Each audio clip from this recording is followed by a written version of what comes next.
When I turned 18, my stepmom demanded that I start paying rent, unaware that the house was legally mine. So, I turned the tables and asked her and her kids to pay rent instead. She was furious, packed up her things, and moved out. Now, my dad blames me for destroying his marriage. I'd lived with my dad for as long as I could remember. My mom passed away when I was just 4 years old. The house we lived in originally belonged to my grandparents, my mom's parents. After she passed, Dad didn't date much. There were a few women he saw casually when I was about 12, but none of those relationships went anywhere. They were just coffee dates or occasional dinners while I stayed home with a babysitter.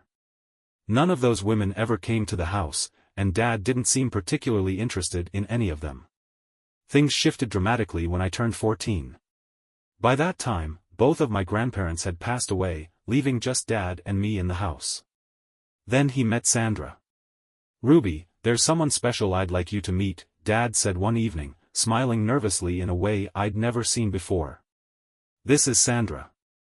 Sandra was tall and sophisticated, with perfectly styled blonde hair and immaculate nails. But what grabbed my attention was the pair of teenagers standing behind her. "These are my kids," Sandra said with a polished smile. "James is in college, and Melissa is 16. James barely glanced in my direction, too focused on his phone. Melissa, on the other hand, locked eyes with me, her expression sharp and assessing. Later that day, she cornered me in the kitchen. "Just so we're clear," she said, folding her arms, "our parents dating doesn't mean we're sisters or friends or anything. Let's keep our distance." Within 6 months, Dad and Sandra were married, and she, along with James and Melissa, moved into our house. Almost overnight, the spacious home felt crowded. James claimed the guest room, Melissa got the study-turned-bedroom, and Sandra's belongings seemed to take over every available corner. The bathroom situation became a constant struggle. Sandra's elaborate beauty routine or Melissa's endless selfie sessions made it impossible to get in. I started waking up an hour earlier just to snag a shower before school. But I didn't complain, not when I saw how much joy Sandra brought to my dad. He hummed while cooking breakfast, left work on time for family dinners, and smiled in a way I hadn't seen since my mom passed. Things changed again when Dad got a major promotion. One evening, he came home beaming with pride, his tie askew and excitement radiating from him. "Regional Sales Director," he announced during dinner. "Can you believe it?" Sandra immediately launched into ideas for renovations and buying a new car, but I fixated on one thing. The part where Dad said the new role involved extensive travel. Extensive turned out to mean he'd be away for weeks at a time, sometimes for an entire month. The first time Dad left for work, Sandra's demeanor shifted dramatically. As soon as his car was out of the driveway, she turned to me with a stern look I'd never seen before. "Ruby, we need to establish some house rules while your father is away." Those rules turned out to be a long list of chores and restrictions. I had to be home by 4:30 p.m. every day, no exceptions. "But I have volleyball practice," I protested. "Then you'll need to quit," she said flatly. "I need help with dinner and housework." The days that followed were grueling. I rushed home from school only to be met with a barrage of orders. "Ruby, mop the floors. Ruby, the windows need cleaning. Ruby, start prepping dinner." Meanwhile, Melissa sprawled on the couch, giggling at her phone, and James rarely appeared except to dump his dirty dishes in the sink. One evening, while scrubbing pots as Melissa blasted TikTok videos, I finally snapped. "Why doesn't Melissa help with any of this?"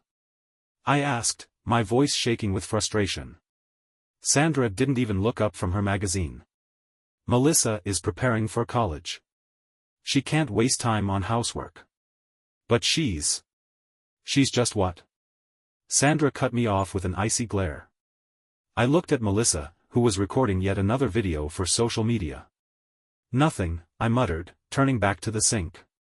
The worst part wasn't the unfairness of the chores, it was how Sandra transformed whenever Dad called or came home. She'd act worn out and overwhelmed.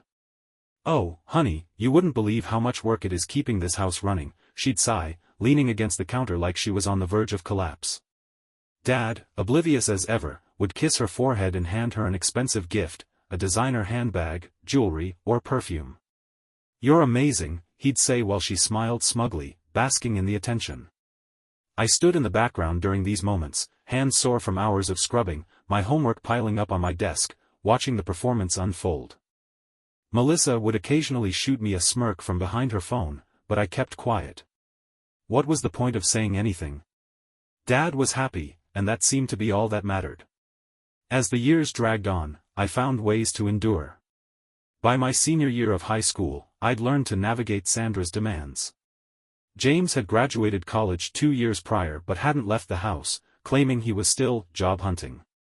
In reality, he spent most days gaming in his room. Melissa was in her 3rd year of college but still lived at home, maintaining her control over the bathroom and contributing little to the household. My 18th birthday rolled around in early spring. I wasn't expecting much. Sandra had already downplayed it. "We'll have a quiet dinner," she said dismissively, scrolling through her phone. "There's no need to spend money on a big party."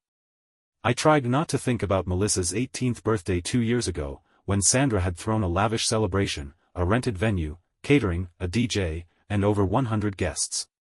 She had spent weeks planning every detail, ensuring it was perfect.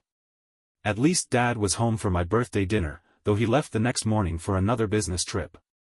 "Sorry, kiddo," he said as he hugged me goodbye. "We'll celebrate properly when I get back." I threw myself into preparing for graduation, trying to ignore the sting. College applications, ordering my cap and gown, there was plenty to keep me distracted. Everything seemed routine until that dinner, about a week after Dad left. We were all seated at the table, Sandra, James, Melissa, and me. I was pushing my peas around my plate, trying to block out Melissa's incessant chatter about her boyfriend drama, when Sandra cleared her throat.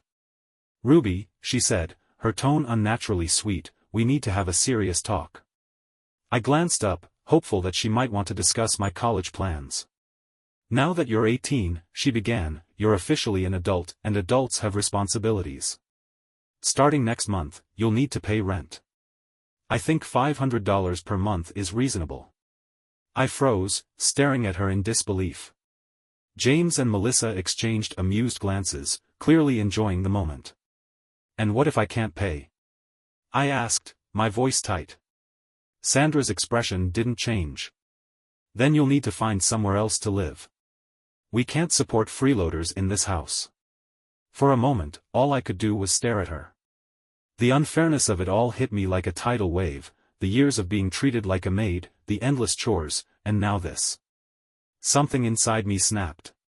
"Let me get this straight," I said, my voice eerily calm. "James, who's been out of college for 2 years and spends his days playing video games, doesn't have to pay rent. Melissa, who's never done a single chore in this house, doesn't have to pay rent. But I do?" Sandra dabbed at her mouth with a napkin, her tone dismissive. "I've decided that my children don't need to pay rent while they're finding their footing." A strange calm settled over me. Maybe it was years of pent-up frustration finally breaking free. I leaned back in my chair and smiled, a real smile that made Sandra falter slightly. "Well, that's interesting," I said. "Because I won't be paying rent either. This house belongs to me." The silence was immediate and absolute. Then James started laughing, followed by Melissa's high-pitched giggle. Sandra forced a laugh as well, though hers was strained. "What on earth are you talking about?" she asked. "This house," I repeated, my tone steady, "was left to me by my grandparents. It's in my name." Their laughter faltered as they took in my expression. Sandra's face twisted from amusement to disbelief, then to something closer to panic.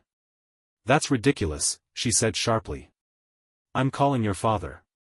She grabbed her phone, her manicured nails tapping furiously at the screen, and put the call on speaker. The ringing felt like an eternity before Dad answered. "Hello?"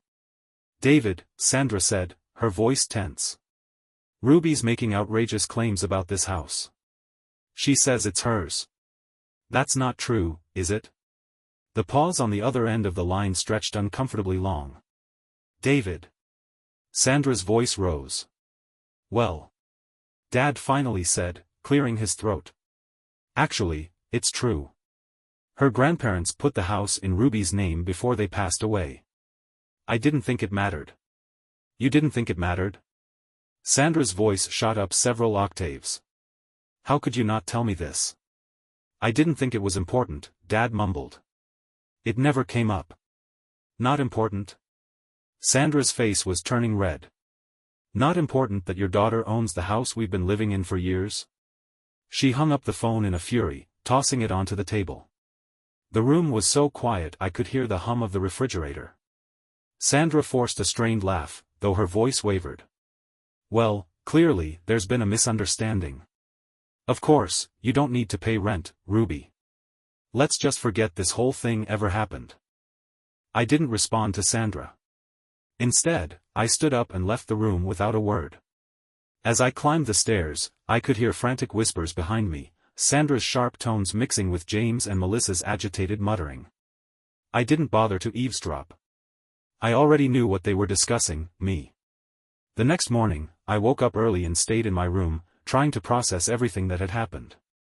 Around 7 a.m., I heard movement downstairs, the clinking of dishes and the low murmur of voices.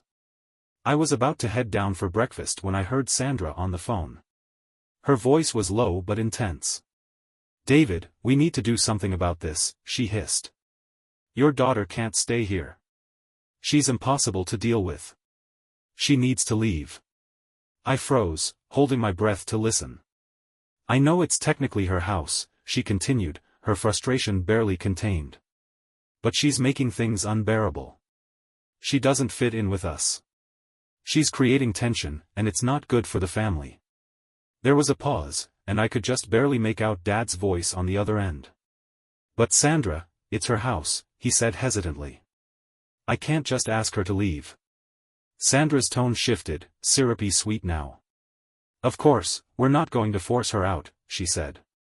But we can encourage her to move on. What about those colleges she applied to? The ones out of state? You could talk to her about how moving away would be good for her independence. My stomach twisted as I heard Dad's reluctant response. Maybe you're right, he said finally. I'll talk to her. It might be for the best. I clenched my fists, anger bubbling up inside me. I waited until Sandra had hung up the phone before I made my way downstairs. When I entered the kitchen, Sandra was sipping her coffee, her phone in hand as usual. James and Melissa sat at the table, looking bored. Good morning, Sandra said, her voice unnaturally chipper. I grabbed a bowl and some cereal, keeping my expression neutral. As I sat down, I casually said, by the way, starting next month, you'll all need to start paying rent. Sandra froze, her coffee cup halfway to her lips. James and Melissa both looked up, wide-eyed. Excuse me? Sandra's voice was barely above a whisper. Rent, I repeated, pouring milk over my cereal. I think $500 per person is fair. That's what adults do, right? Pay their share? Sandra set her cup down, her face flushing. You can't be serious. Oh, I'm very serious, I replied calmly. But we're family, she sputtered, her composure cracking. Family doesn't charge family rent. I raised an eyebrow. Wasn't it you who just the other day told me I'd have to pay rent to live here? If it's good enough for me, it should be good enough for everyone else. Sandra's face turned red. That was different. I was trying to teach you responsibility. Responsibility, I echoed, a wry smile creeping onto my face. That's an interesting word coming from someone who's lived rent-free in my house for years.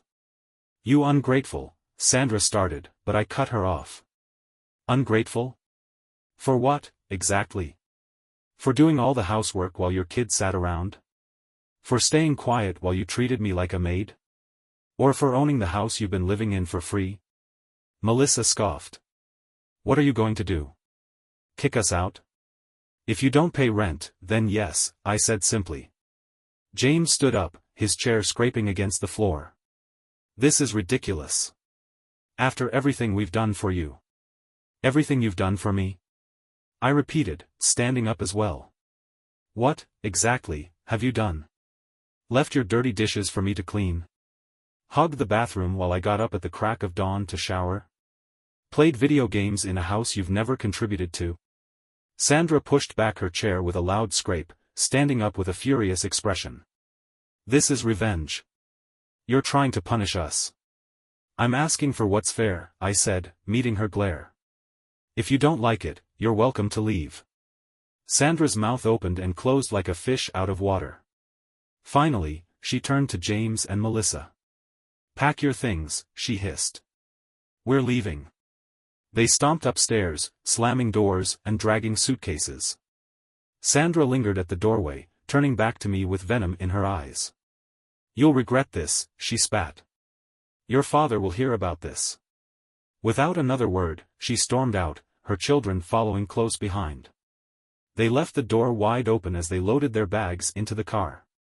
I watched from the window as they drove off, leaving behind nothing but a cloud of dust. The house felt strangely quiet after they left. I walked through each room, straightening things and processing what had just happened. By mid-afternoon, the house was clean, but the silence felt heavy. I was sitting on the couch when my phone buzzed. Dad's name lit up the screen. I braced myself and answered. Hello? Ruby, what were you thinking? Dad's voice was a mix of anger and frustration. Sandra just called me in tears, saying you kicked her and the kids out of the house. I took a deep breath, steadying myself. I didn't kick them out, Dad. I asked them to pay rent, and they chose to leave. Rent? He shouted. They're your family. How could you do this to them? Family? I shot back. Where was that concern for family when Sandra tried to charge me rent for living in my own house? Where was it when I spent years cleaning up after her kids while they did nothing? Or when you let her treat me like a servant? That's not fair, he said, but his voice had lost some of its edge. Fair? I laughed bitterly. You're really going to talk to me about fairness? I heard your phone call this morning, Dad. I heard her convince you to push me out of my own house, and you agreed. There was silence on the other end of the line, so I continued. Do you even realize what you've done?